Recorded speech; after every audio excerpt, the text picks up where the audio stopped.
Carolina.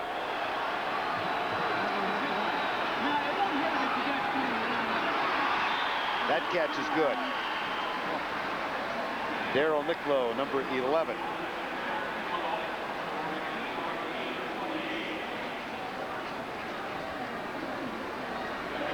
Final 26 seconds of the quarter. Yeah, one thing we haven't seen a lot out of Carolina in the second half is the shotgun formation with the 4 wide receivers.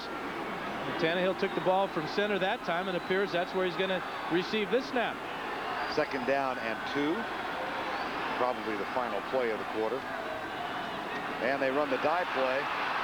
Get some running room out to the 35-yard line. And that's the end of the 3rd quarter with the score South Carolina 24, West Virginia 21. CBS Sports coverage of the 1995 Carquest Bowl will continue after this message and a word from your local station. First day, my new boss throws me the keys. Get it fixed, kid. So I took it to Charlie. Back at Joe Robbie Stadium, started the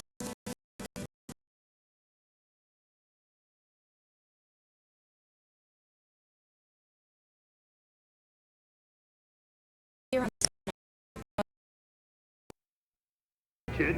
So I took it to Charlie. Back at Joe Robbie Stadium, started the 4th quarter. South Carolina hangs on to a 24-21 lead. Vern Lundquist, Dan Fouts, Michelle Tafoya, and Andrea Joyce with you here. Don Nealon and the West Virginia Mountaineers hoping for a defensive stand against Brad Scott and the South Carolina Gamecocks. Carolina has a 1st down and 10. Tannehill pumps and goes deep, and that one could be picked off by Beasley, but it's over his head, intended for Corey Bridges. Aaron Beasley with 10 regular season interceptions this year. Number 1 in the nation, and you don't get beat on the old out and up when you're the leader in the nation. That was the old pump fake to the outside, but when you're number 1, you've seen a lot of balls thrown at you, number 1, and number 2, you've been able to catch the ball. He's been beat deep a couple of times, but was not fooled that one. On 2nd down, another play fake. Look for the screen pass. Tannehill, boy, he has to hurry. Got rid of it. Bennett tackled and dropped at the 38-yard line by J.T. Thomas. And I guarantee you there was a couple of South Carolinians that were downfield before that pass was complete, and the referees just totally overlooked it. That was a slow, rather slow developing screen pass, and those offensive linemen, they trickled downfield. They got away with it. 3rd and 6. 24-21. Not a lot of yardage, but pretty high percentage for Steve Tannehill at 23 of 30. 3rd down, 6.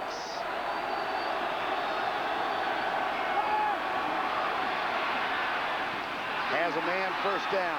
South Carolina will move the sticks. It's Terrell Harris, number 9, who hadn't caught a pass before this game. That's his 2nd of the day, and another key one. 3rd down conversions. Keep the drive alive.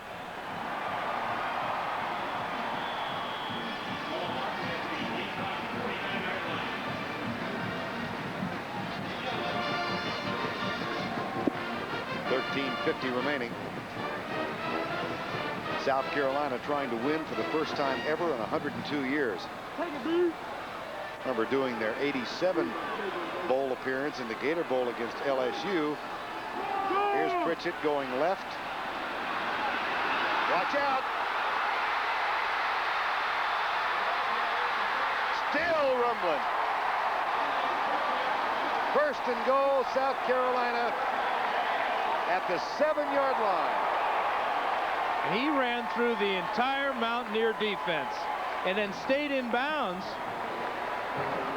This is just great effort. Watch all the people that touch him. 1, 2.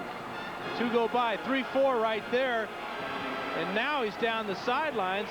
May have stepped out. Yeah, the officials will bring him all the way back to the 25-yard line. So they were all over this one. Watch his left foot. Step out of bounds right about there. So Charles Emmanuel with the push. Officially a gain of 26. to the 25-yard line. Tannehill into the end zone deep. And it was overthrown. And a little extracurricular shove at the end of the play. J.T. Thomas defending. JT's a middle linebacker. Yes. He's still, as he's walking now towards the sidelines, said, if I'm going to go and run 30 yards, 40 yards down the field, I'm going to shove somebody. Mentioned that Gator Bowl appearance in '87. The quarterback on that team was Todd Ellis. He is now a sideline reporter for the South Carolina Radio Network. And the star wide receiver on that South Carolina team, Sterling Sharp. And if he is watching today, Dan and I both want to wish him the best. What a great, great football player he is. Here's Tannehill, close to the line. Caught, touchdown! Over the line. They're going to bring it back. Kurt Frederick made the catch, but Tannehill had crossed the line of scrimmage. Ball was snapped on about the 26-yard line, and the flag is laying right on the 25, designating that Steve Tannehill was over the line of scrimmage when he hit Frederick for the score. But this one was really, really close. There's the 26-yard line right there. Now let's see where he is when he lets go of the ball. Scrimmage on the offense. 5-yard penalty. Loss of down. Well, I don't know. It looked like he got rid of the ball before he got to the 25. Tough to tell from that angle. He knew he was close, and now he sees the flag. That's a 5-yard penalty and loss of down. And loss of 6 points. That'll bring up 3rd and 15 with 13-13 remaining.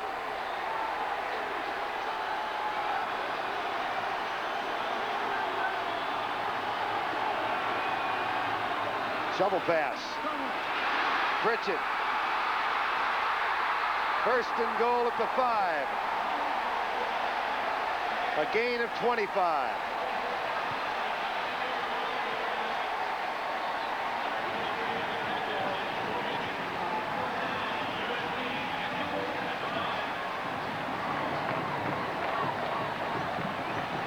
This works because of the blitz by the Mountaineers, and Pritchett almost fumbled the ball, but he certainly knows where the goal line is. He headed straight for it. Huge play. Number 1 to come back from the penalty. Questionable call that was. And to pick up all that yardage and set up his team at about the 5-yard line. Reggie Alexander takes his spot in the backfield. Alexander wears number 30, 1st and goal at the 5. Frederick goes wide to the left, a former quarterback wearing number 16. And Harris is wide right. Play fake. Tannehill. That's going to be down by contact at the 17. J.T. Thomas. I think J.T. was just too tired to get faked out by Tannehill. He pump faked Matt Toffoni off the ground and got around him. But watch J.T. He doesn't go for it. Number 3 is Toffoni, and he's got the quarterback, but he goes for the old fake. And J.T. says, I'm just going to run right through you. That's close to being a fumble. Loss of 12, 2nd and goal from the 17. And the clock still running with, nope, now it's stopped, 12:15 to go. It is stopped because South Carolina has called timeout. So the Gamecocks leading 24-21. They lost 12 on the last play. They've called time. We'll be right back.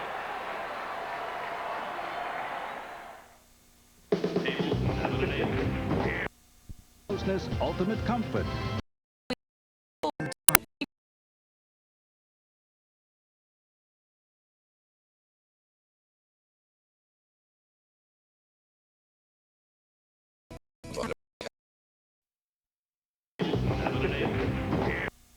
Closeness, ultimate comfort.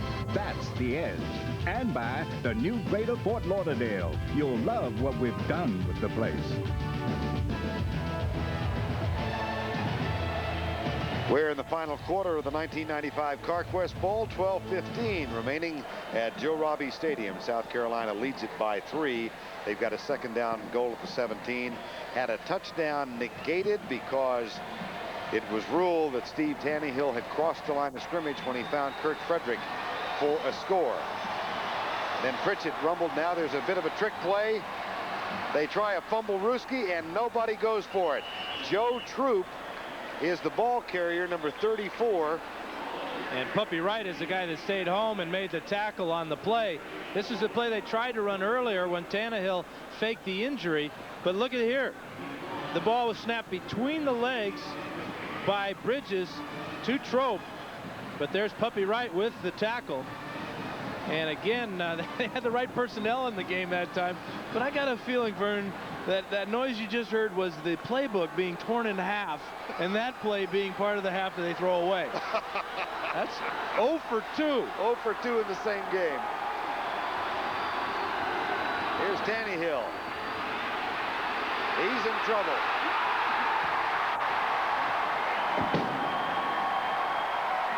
Barry Hawkins, number 99. And that may have pushed them out of field goal range, which is the most important thing.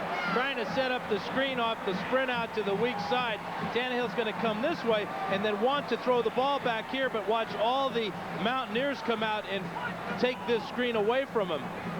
They just have done their homework. 2 guys on the screen, and now Tannehill is faced with 4 Mountaineers. Brings up a real long field goal try. It'll be 47 yards, and it'll be Simpson because Reed Morton strained his back on hitting a 47-yarder earlier. It's blocked. The ball deflected and will come back to the 20-yard line. Significance now that Simpson had to kick because Reed Morton strained his back making a tackle on a kickoff back in the first half. Okay, and then let's go back to that questionable fumble-rooski type of play.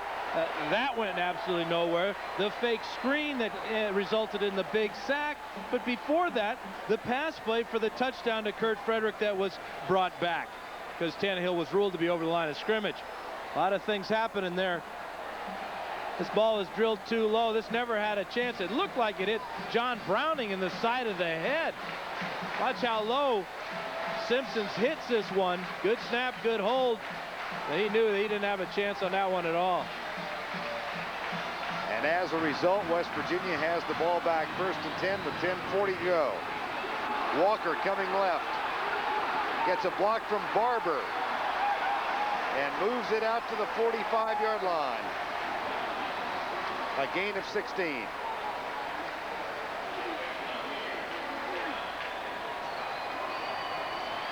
This game has had just huge momentum swings because of turnovers.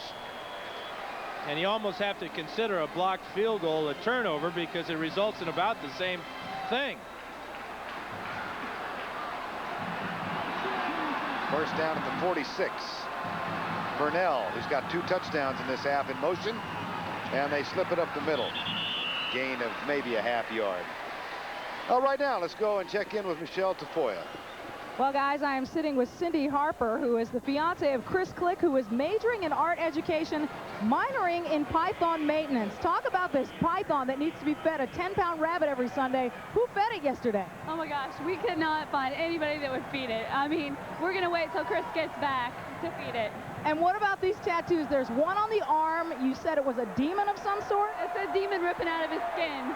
And then a Grim Reaper on his skull. Yep, on the side of his head. And how did you tell your parents you were going to marry this guy? Well, what happened was Chris met my parents, and whenever they met him, my parents are like really conservative, and they were like, oh my gosh. And they loved him, though. I mean, he was, you know, he's shy, he's real nice and real polite, and they loved him. They may love him more after today. Back to you, Vern. Okay, Michelle, how'd you like to go home to take on a hungry python? He may be meeting the real Grim Reaper. You never want to go home to a hungry python. Art major. Better be on the first plane home. He's a day late from that rabbit. Chris Click. Meanwhile, the tackle for loss by Chris Rump. And it's 3rd down for West Virginia right now. Play action, Johnston in trouble. Shakes the tackle, can't shake the next one. Aubrey Brooks number 43, and Stacey Evans, number 93. I've never quite understood why an offense would run a play-action pass on 3rd and 15. Who are you going to fool? They know you got to throw the ball. This is just wasted time and effort. It also keeps the quarterback's eyes from looking down at the defense. And as you can tell, the Carolina Gamecocks were all over it. Sauerbrunn is on to punt. Got a 90-yarder, as we said, in game 1. Oh, boy. That bounced into the end zone, comes back, and will be touched at the 1, but it is definitely a touchback. Todd Sauerbrunn. My, that went way up there. There was a movie called Son of Flubber. I think this ball's got a little helium in it.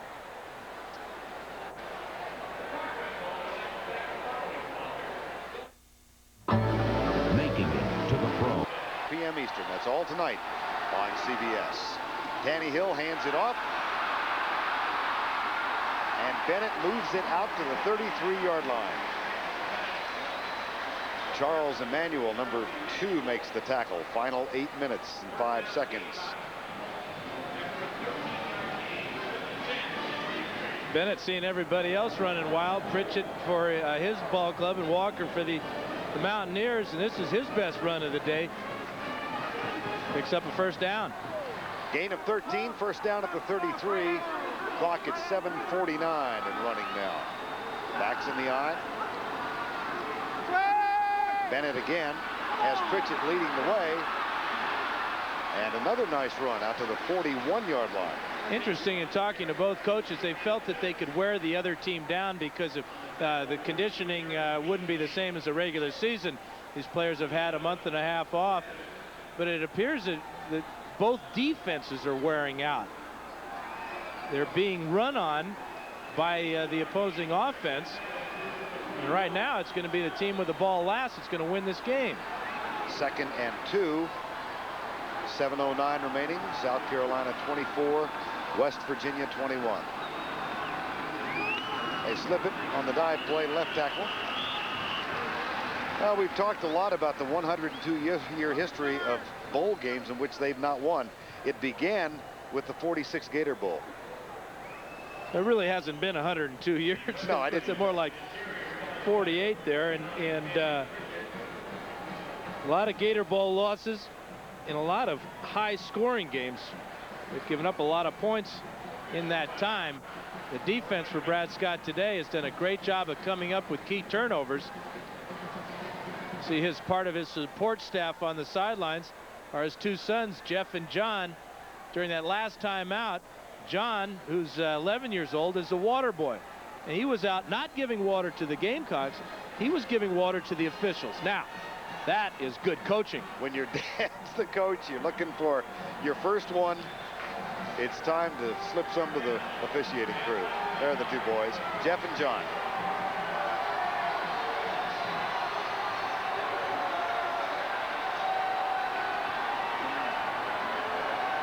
Third and short.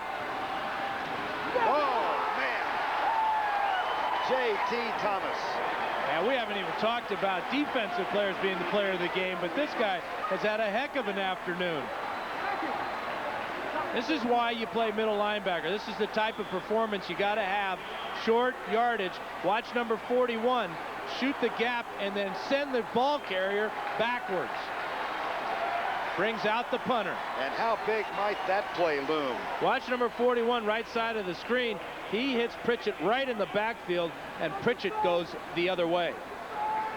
Simpson on to punt. Logan will return. He's returned 1 this afternoon of 45 yards.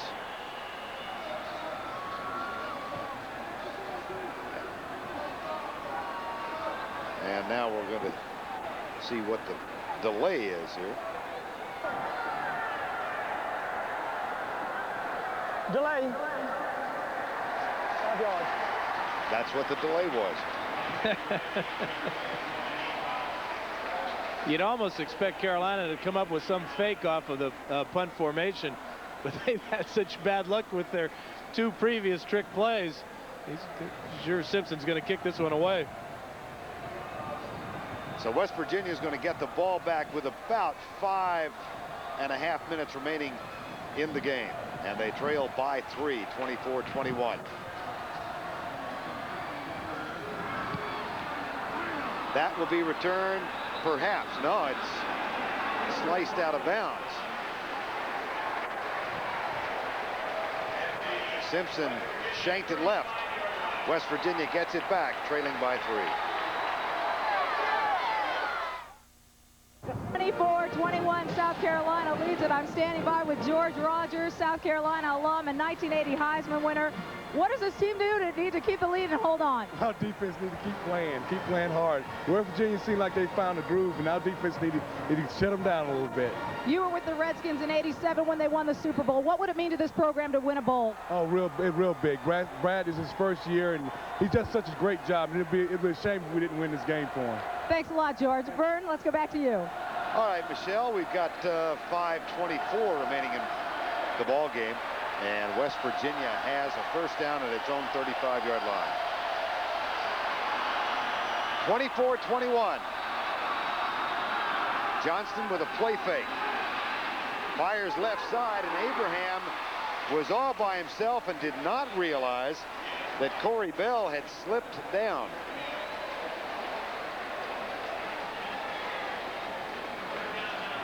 The gain is 14. Well, 26 is Corey Bell. He's got single coverage on Abraham on the outside.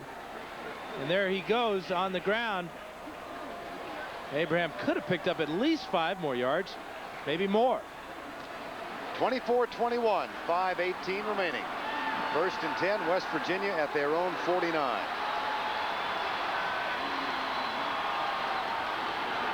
Option play, fumble. Who got it? I think West Virginia got it back. I think Walker out-muscled Chris Rump for the ball.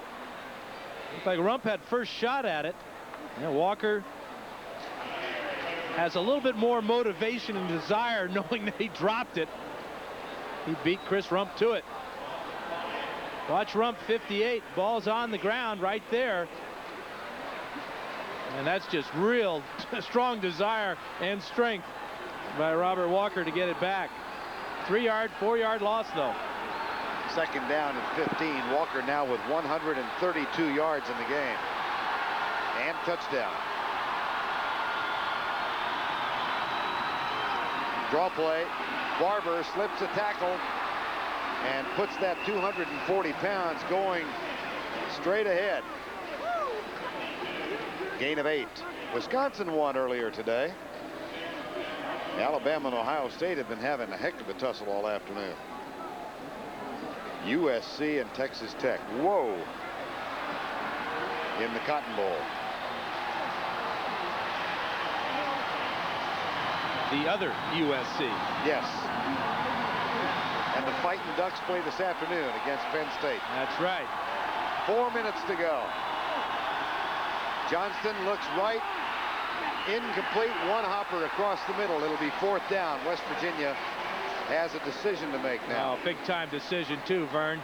If you go on past decisions by Don Nehlen, you're going to say they're going to go for it, especially with just under 4 minutes to go. But if they don't make it, this gives Carolina wonderful field position with a chance to run the clock out. Both teams have only 2 timeouts remaining, and the Mountaineers are going to go for it. 4th and 7. Under 4 minutes remaining. West Virginia down by 3. They have the ball at the Carolina 46-yard line. Play action, fired it incomplete. Intended for Rashawn Vanderpool. And he thinks he was held up. He thinks he was held up by Tony Watkins. This pass was underway so quickly, Watkins may have got away with one. Right side of the screen. Watkins knocked Vanderpool off his route, but did not interfere with him, and Carolina takes over in great shape.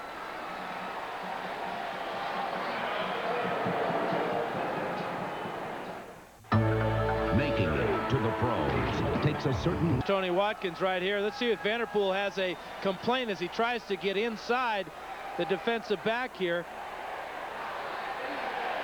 And I think that's just good defensive coverage there, as Vanderpool went on his way and did not come to the inside. Johnston perhaps was a little bit too quick delivering that ball.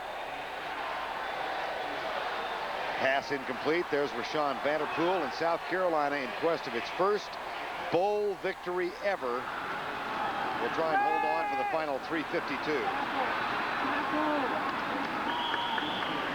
And it's going to be real tough for them to hold on running the ball against this Mountaineer defense, because they're going to be jamming the line of scrimmage with 8 men up, maybe 9 men up, as they did that time, and held Bennett, actually caused them to lose a couple yards. Second down and 11. You see, the plays are now being called by Brad Scott on the sidelines, who said to us the other day that if there's 60 plays in the game, 20 of them I'll call, and all the crazy ones that you'll see, you can guarantee I call them, so we can blame them for those 2 trick plays that didn't work. Second and 11, Tannehill play fake. Nobody open, good defensive coverage, and somehow he gets rid of the football. Puppy Wright was all over Tannehill, and it goes as an incomplete pass.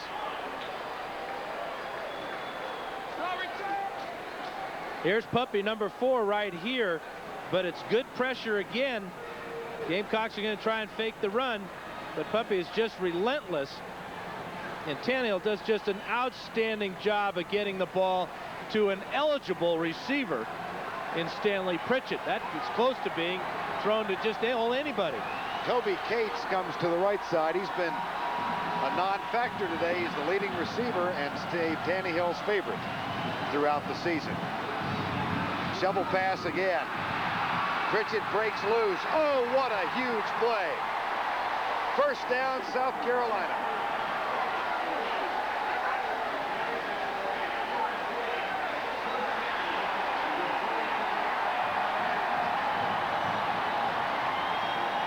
Pick up about 13 yards on this play, but it doesn't go where it's designed. Watch Pritchett cut it all the way back to the weak side. Mountaineers are guilty of over pursuing there, but you can't blame them. That's what they have to do to get the ball back. Great play by Stanley Pritchett. First down and 10, South Carolina. We're at the 2:40 mark.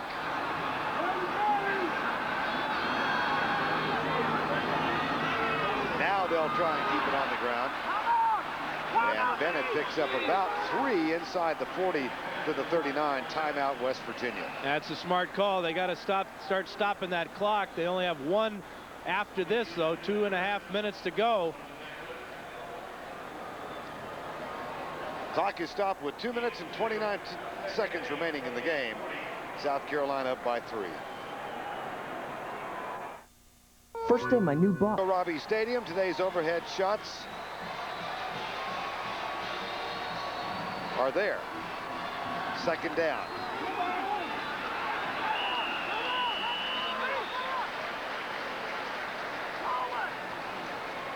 There's the Goodyear blimp providing our overhead shots today.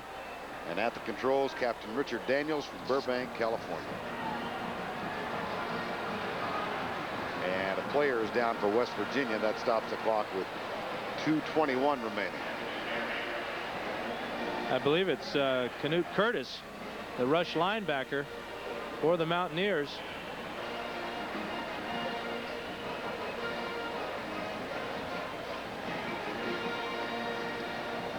Tis Curtis.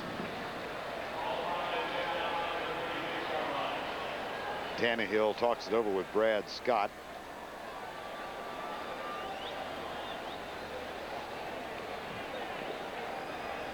See if we can check out this injury. Here is Curtis, number 42. This might be a lot of times when they all get in the pile, there's a lot of heavy weight in there, a lot of bodies flying around. It looked like he got his ankle twisted. He reached right now for his right ankle.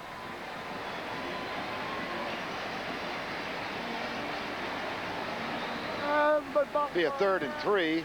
Canute. Curtis comes to the near side. I think both of these teams have a real bright future next year. They have played extremely well today. They have a lot of young guys on both squads. They're in the bowl picture. Carolina back in the bowl picture for the first time in a long time. Looks like they're going to get that monkey off their back at 0 for 8. You had to figure that the percentages were in their favor. They've gone out and earned this one, though. They're 2:21 away.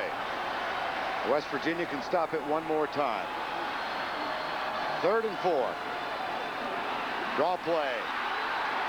Reaches for it. Did he get enough? Because if he got the first down, that should just about wrap it up. Yeah, the referees moved the ball back a couple of inches, so he'd probably come up just short.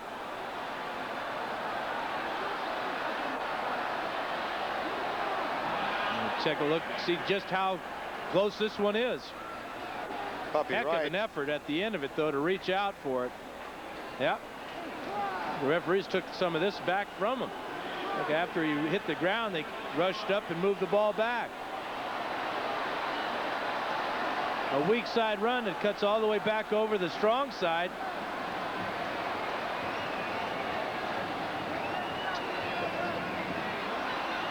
Now 4th down.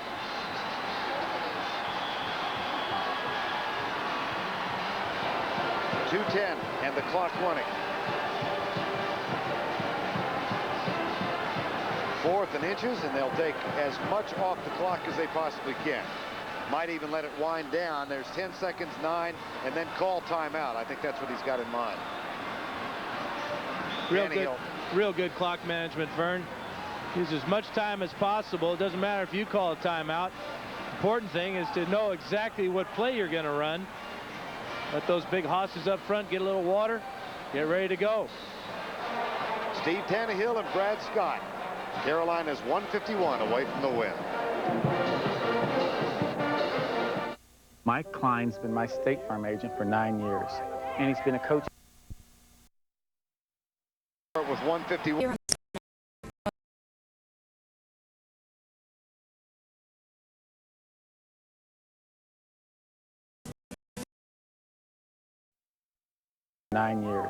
And he's been a coach. With 151 remaining, and that should do it. First down, South Carolina. West Virginia, by the way, cannot stop the clock during the injury. They were charged with a timeout, so they are out of timeouts. And they're out of luck. Pritchett's had a heck of a game. Short yardage. Remember, he scored on this exact same play to the left side. Just overpowered the right side of the Mountaineer defensive line. 1:32 to go. 24-21.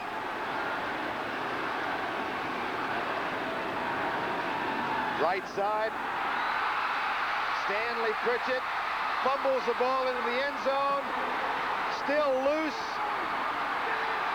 Who wants it? Out of bounds. Touchback. And a guy that saved the touchdown or the touchback, Boomer Foster, knocked the ball away from West Virginia. We'll see how the referees are going to call this one. That was wild. That's a touchback. It should be West Virginia's ball. The offense fumbled on the 2-yard line through the end zone. The defense of West Virginia is entitled to the ball at the spot of the fumble. First down. Not a touchback then. And he's going to come over and explain it to Don Nealon. This is a great play by Pritchett. He appears to be on his way into the end zone. But Aaron Beasley comes and pops the ball loose. What a great play by Beasley. The right hand ripped, but now J.T. Thomas can't get it. Frederick can't get it. Canute Curtis reached down to pick it up and was popped out of his hands by Boomer Foster. Now West Virginia takes over on the 3. I don't get it. Well, last night we saw Miami kick a ball out of the end zone, and it wound up 1st and goal at the 4. That was nearly a touchback. That was the most amazing play all day. How could Johnston keep big Stacy Evans from sacking him for a safety? What an effort. Final 54 seconds. Goofy ending, huh? Been a goofy game. Here's Johnston. Right side, incomplete. 43 seconds to go. And we got a flag in the end zone. It might be roughing the passer.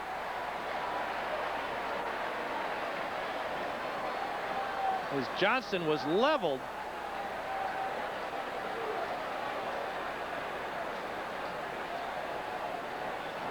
Robin Moore threw the flag. Yep, eat it. You know, he came out of that counting players. I think, it appeared that he thought that maybe West Virginia had 12 men on the field. Come on, John! Go, baby. We've had this clarified from our liaison official on the sideline that a forward fumble is spotted from the point of the fumble. Thus, no touchback. Incomplete. It'll be 4th down. And this young man's just taking a real walloping now. This is where you really mature in a hurry as a quarterback, is your ability to stand deep in your own end zone, get 99 yards to go for a winning touchdown, and you got to throw the ball, and then you get knocked out of the entire playing field. Been an impressive afternoon for both quarterbacks and for both teams. 4th down and 12.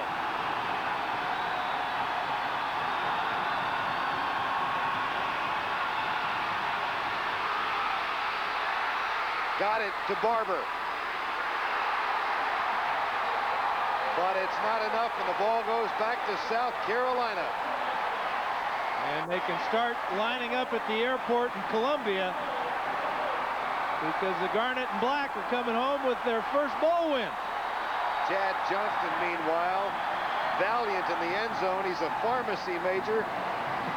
He may need some of his own product that he's going to dispense. Little painkiller. Aspirin. South Carolina about to go 7-5 for the year and about to celebrate with vigor the school's first bowl victory ever.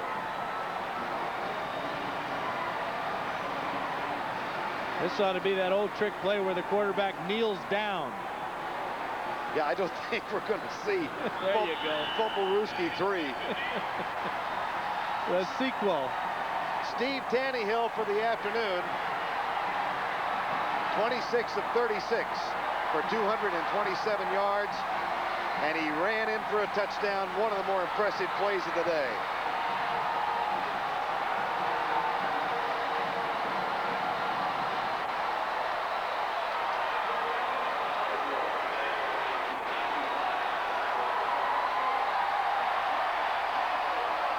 Congratulations to Brad Scott and the South Carolina Gamecocks.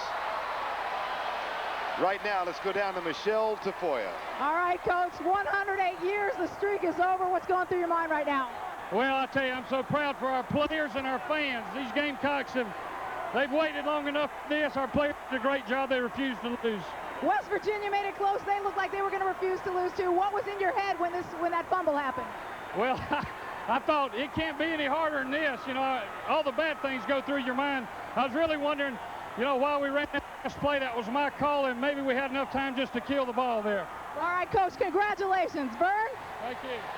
All right, Michelle. And the Carquest Auto Parts player of the game, quarterback Steve Tannehill. 227 yards on 26 of 36. That's a Carquest Bowl record. He also had one run of 26 yards and a touchdown, a gutsy performance of 4 yards. Final score, South Carolina 24, West Virginia 21. So for Dan Fouts, Michelle Tafoya, and Andrea Joyce, I'm Vern Lundquist saying so long from Joe Robbie Stadium. This has been a presentation of CBS Sports.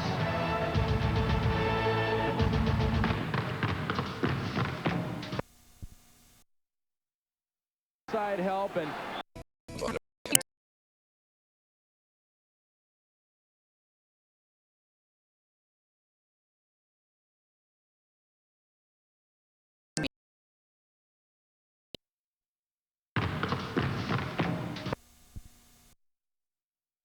Side help, and you know, once again the kicking game comes back to curse Lou Holtz, because a lot of teams would try a field goal from that close, but he doesn't have a kicker that could get it to the letters in the end zone, much less the crossbar. The kicking game is albatross as Colorado takes over the 30-yard line. Here is the option. Stuart Key. He's the fastest man on the team. He breaks clean down the sideline and out of bounds at the 41-yard line of Notre Dame. 29 yards, Cordell Stewart. Tatum finally ran him out for the Irish.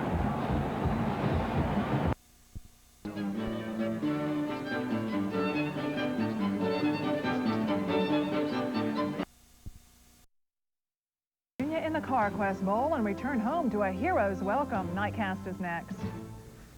Hey Fisher, Ed Carter, Jim Gandy's first forecast and sports with Joe Daggett. Danny Hill. The USC Gamecocks went south in a quest for victory, looking for their first bowl win in school history. Now they return a team triumphant. Thanks to the arm of quarterback Steve Tannehill, the legs of running back Stanley Pritchett, and an all-around team effort. The quest is victorious. This is a special edition of WIS News Nightcast. Good evening. The chicken curse is no more. The Gamecocks beat West Virginia for their first bowl win in school history.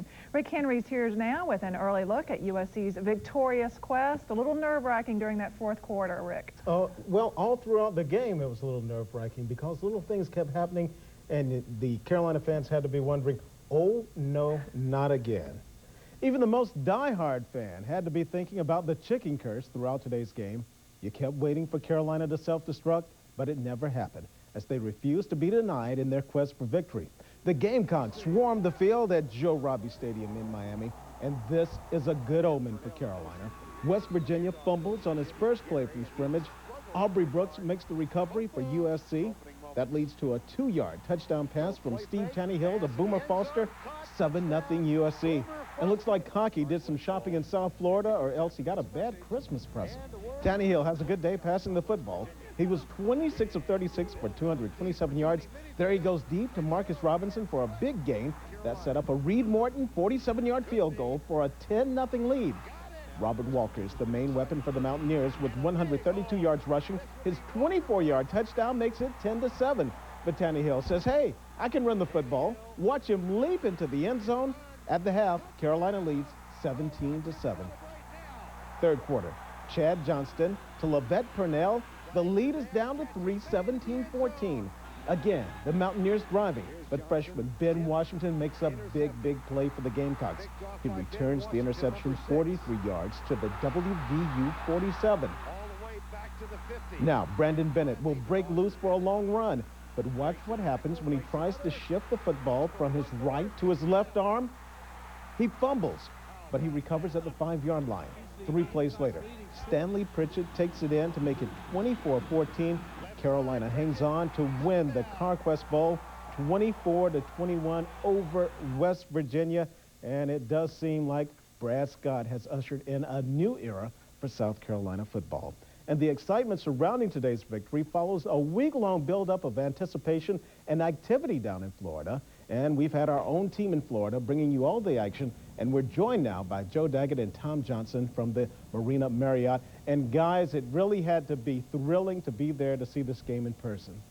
Well, Rick, Tom, and I and the rest of the WIS crew that we think has done a real thorough job of covering this Carquest Bowl experience for the University of South Carolina. Wish that a lot more South Carolinians could have been down here to enjoy it with us. Quite frankly, at this point, I'd rather be in 5 Points or the Congaree Vista, but not going to happen.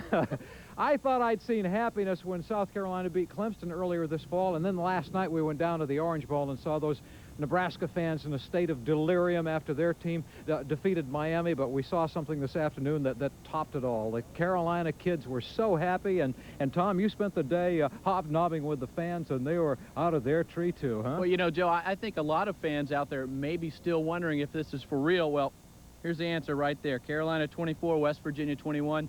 These babies were coming off the presses within a minute or two after the game was over. You know, later on in the show, you'll have a story with the highlights, the statistics, the on-field things, but there's another story in all this. It's the story of the fans. We start with one magic question. How much does this win mean to USC's long-suffering fans? It was the best feeling ever. I'm so happy to be from South Carolina. I'm so proud because they're all my friends. I cried. But getting here was like a long roller coaster ride of ups and downs. Pre-game tailgating finds Carolina pride heading up. We were up very early this morning. We just couldn't wait. We got out of the hotel. We've been wild ever since. 9 o'clock, we left Columbia, landed at 10:15, 10:30, and we're ready to play football. And once inside, Dolores in one section and Randy Hope Jr. in another have the first big thrill of this ride, a quick 10-0 lead. Things are still looking good. I feel real good right now. I still think we're going to win by 14 to 17 points. But the ups and downs strain the heart. A Mountaineer turnover is followed by a USC turnover. A USC score followed by a Mountaineer score. But at the half, the lead is still 10, and the track seemed clear for a trophy finish. But the second half again finds the Mounties scoring and the fans falling. USC scoring and the fans rising. There was a little of this. The defense will pull us through this. And a lot of this.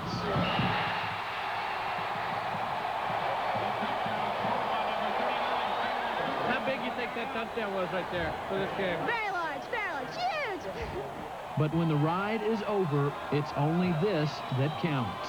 This feels great. USC is #1. My knees are a little bit weak from the whole game, but we're really, very, very excited, particularly for the players and the coaches, and these fans are just terrific. This bowl game is more important to George Rogers, the fan, than the Heisman was to George Rogers, the player. Oh, no question, man. If I could have won, we could have won one of those bowl games. I'd like rather have that. I never had a feeling like this.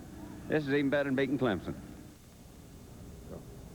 I think a lot of folks probably feel that same way, don't you, Joe? Yeah. That was Randy Hope Sr. there at the end talking about better than beating Clemson. Earlier in the story, there was Randy Hope Jr. Randy Hope III was also there. In addition to Randy Hope Jr.'s brother, they had 4 generations. Randy Hope Sr. bought them all plane tickets down today. We've still got a lot of South Carolina fans partying around South Florida here, and a few of them behind us. Can we hear from you? Hey! And the rest of them are streaming up I-95. They'll be coming in with these plastered on the windows of their car. They'll be kind of bleary-eyed at work tomorrow, but they'll be wearing big smiles. We'll be back to tell you more about the Carquest Bowl later on tonight's Nightcast. See you then. Okay, Joe, we'll look forward to it. And I'll also have more highlights, more reaction, just more everything just later in a little sports. bit of excitement tonight. Okay. Just a little bit. Thanks, Rick. Of course, the Gamecocks came back to Columbia tonight following their victory. More than 1,000 Gamecock fans cheered the team in at the Columbia airport. Most waited for more than 3 hours in the cold for a glimpse of the victors. Heather Hoops was there to witness the heroes' welcome. Stretched along the edge of the tarmac, they screamed for 3 hours. Gamecock fans from across South Carolina assaulted the airport, decked out and energized for victory. Together we did. The first one of many. This is the beginning of a new era. This is it. The curse is dead. This is big for South Carolina, period. I think next year we are going to be #1 in the country. Alumni Bob Myers brought music to the mayhem, the fight song, and of course, 2001. Just to ignite the fire that had been burning away for 30 years and waiting for this day to happen. And when that moment finally arrived, the crowd let loose, and the victorious Gamecocks walked down the fence line thanking fans. MVP player Steve Tannehill. It's amazing. You know, we really believe one of the main reasons we went to the game was we had a lot of fan support. This is a great tribute to our players and to our coaches and to these fans, but this is what they've been wanting, and I'm just glad we were able to give it to them this year. Yay! Yay! This is not the kind of excitement that fades fast. In fact, many fans say today's victory will ignite Cock fever that could rival the likes of Alabama's Crimson Tide. So get ready, SEC teams. Super Bowl, next year, SEC champion. Heather Hoops, WIS News. Before the fans could greet their conquering heroes, they first watched the game. Faith Fuller watched it with some of them in Columbia and has their reaction. For the Gamecock fans in this 5 Points bar, the game begins as it would end. jubilant. As USC begins to score, the high fives and the celebrations begin. Cock fever, catch it. Not everyone watching the game was pulling for the Gamecocks. Rob Shealy is a Clemson fan. I've never seen a town like this get so excited about a 6-5 football team. And this table of West Virginia fans is surrounded by cheering and screaming Gamecock fans. I'm a little quieter than I probably would be.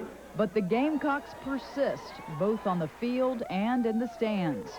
Over in Irmo at IB Sports Bar, the fans are a bit wacky,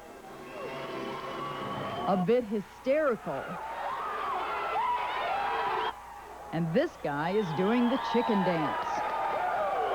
This married couple isn't quite sure how to act. She's for West Virginia, he's for South Carolina. I'm usually not like this. I'm usually just wild and crazy. He's behaving well.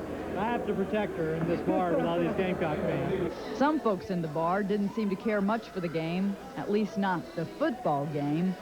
But for the dedicated fans, victory is sweet. I'm from Pittsburgh. I've got 3 degrees from Carolina. It's about time. I love it. Boy, this is great. It's been a long time, so I'm glad they won. And when they did, USC's first bowl victory ever. Faith Fuller, WIS News. Definitely an exciting day for the Gamecocks and their fans. And if you were glued to the TV watching the game, you may have missed out on the beautiful weather we had today in the Midlands. Mark Johnson's in the Weather Center now. Gamecock fan.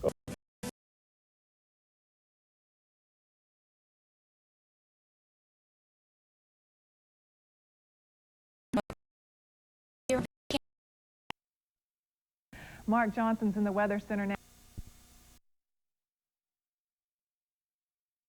Gamecock fan. Well, they've been waiting for so long. They've been playing football for 102 years. First bowl game, 1946, and finally, victory. A victory. Together they did. The Gamecocks came together this season to do something no other USC team has ever done, win a bowl game. And it does appear that Brad Scott has turned around the Carolina program. Right now, let's return to Fort Lauderdale, where Joe Daggett has more on one of the biggest sports victories ever for South Carolina. Joe? Rick, let me tell you the first thing that Brad Scott had to say after the game today when he went into the press conference. This is a room jammed with reporters from all over, and he said, you people from Florida media and from West Virginia and out-of-state reporters, you have no idea what this ball game means to the people back in the state of South Carolina. I'm not sure the players do either. I think it has to be people, although they were certainly made aware of it by all of the feedback that they got, people wanting to see the bowl jinx snapped and so on. I think of the people who go all the way back, let's say to 1946, and South Carolina's first bowl appearance against Wake Forest, I think it was. They lost. Anyway, we know they lost the first 8, and how much it must mean to them. Brad said he couldn't put it into any kind of perspective just yet after the game today, but I think we can make a few statements about it. First of all, it brings the first year of the Brad Scott era to a tremendous conclusion. It leaves everybody with the sense confirmed that we've had all year long that South Carolina has a very special kind of coach and coaching staff here,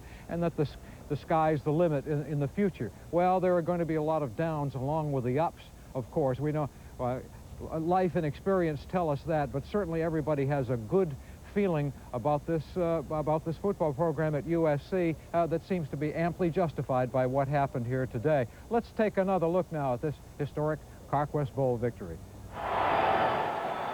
The first time they snapped the ball, the Mountaineers turned it over, and the Gamecocks quickly capitalized.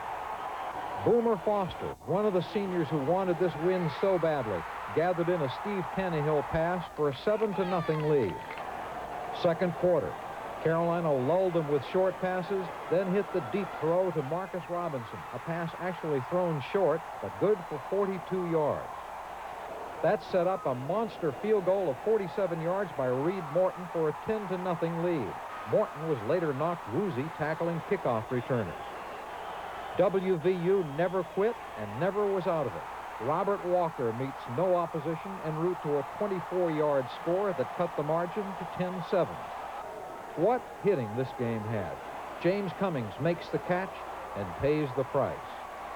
And what a plot. Steve Tannehill becomes Fran Tarkenton, galloping up the field for 21 yards. That seemed to call for more on his part. So on 3rd and goal, he lights out and leaps over the line for the touchdown. At the half, the score was 17-7. The Mountaineers looked like they were taking control in the 3rd quarter. Chad Johnston to Zach Abraham for 42 yards. The Mountaineers were rolling. And the lead was cut to 3 when Johnston hit his tight end, Lovett Purnell. USC led 17-14, but the defense was reeling. The lead was shaky.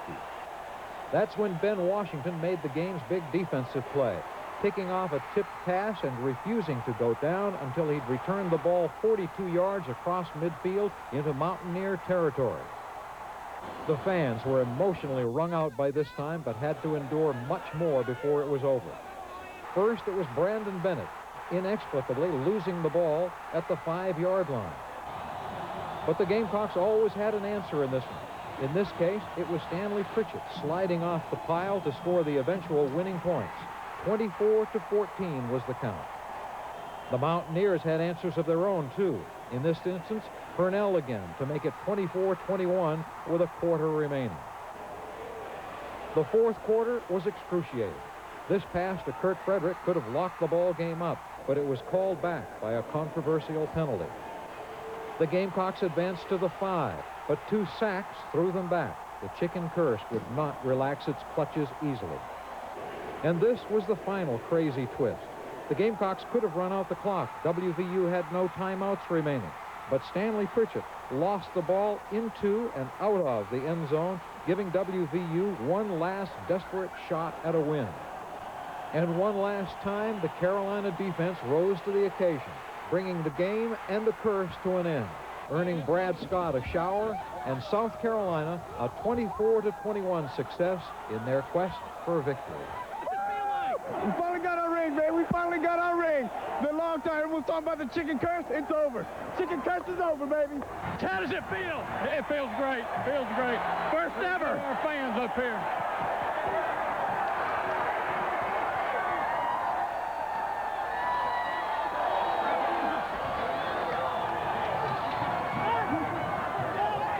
That last play just scared me to death. I ended up kicking a field goal, kicked the kickoff, kicked the punt. I guess I was juggling on the field today, too. I'm just real happy we won. I don't know what I'm going to do now.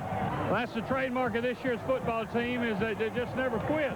Things got a little tough in the second half, but fortunately we were able to make the big plays when we had to, and our defense stopped them, and then offensively we got the ground game going. That was the difference. I never heard anything about a curse. It's my first bowl game, and I'm only in 1, and we're 1-0, so I don't know about any curse. We made history. We made history. All right, thanks, Joe, and all the rest of the folks down in Florida. Excellent job covering the Gamecocks. Well, the Carquest Bowl is over, but our coverage continues. Tomorrow night, 7:30, you don't want to miss it. The Quest is victorious. We'll wrap up Carolina's tremendous victory. And moving on with the rest of today's bowl action, you really have to feel for... The Carquest Bowl...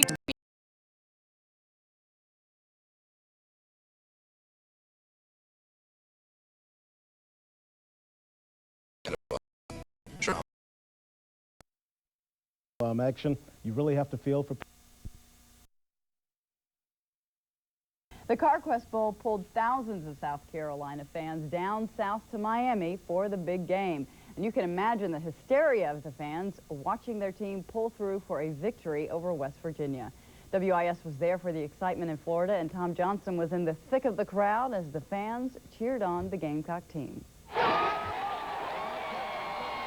To quote, well, fans who couldn't make it to the game in Florida watched it from spots all over South Carolina. Well, I watched the game along with some of them and got their reactions. You know, I was just trying to be there and do the story, but it was really hard not to get caught up in the excitement. Everybody was having so much fun and couldn't help but pull for the Gamecocks. It was really an exciting day. But did you do the chicken dance with that guy? I did not do the chicken dance. I was there to witness it, but I didn't do it. We go to weather right now. There are other things to talk about this morning. Have won a bowl game. The fans packed local sports bars yesterday to cheer on their team. And in national news, the oldest chapter of the... Very nice day as far as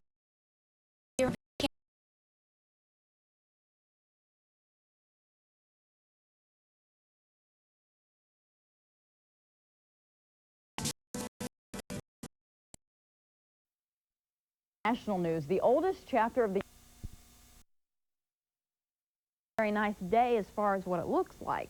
Sun and all, tomorrow same thing, just temperatures being on the cooler side. But the next couple of days, especially as we head toward Friday and Saturday on into your weekend, a system now in the west of us in states like Louisiana, Alabama, Mississippi, those states, they're getting it mostly right now. In Texas, believe it or not, they're actually getting some snow in the upper part of Texas. But that's a system that's pushing this way. It's going to push that moisture ahead of it, forming more cloud cover Friday, seeing rain Saturday. For today, what you can expect, sunshine mixed with clouds, high temperature 48 degrees. Then tonight, dropping down to another chilly night, 30 degrees for your low temperature. Time now to check on our traffic, and Doug Spetz has that at B106. Good morning, Douglas. Good morning. Most everybody back to work and school today. We have one accident.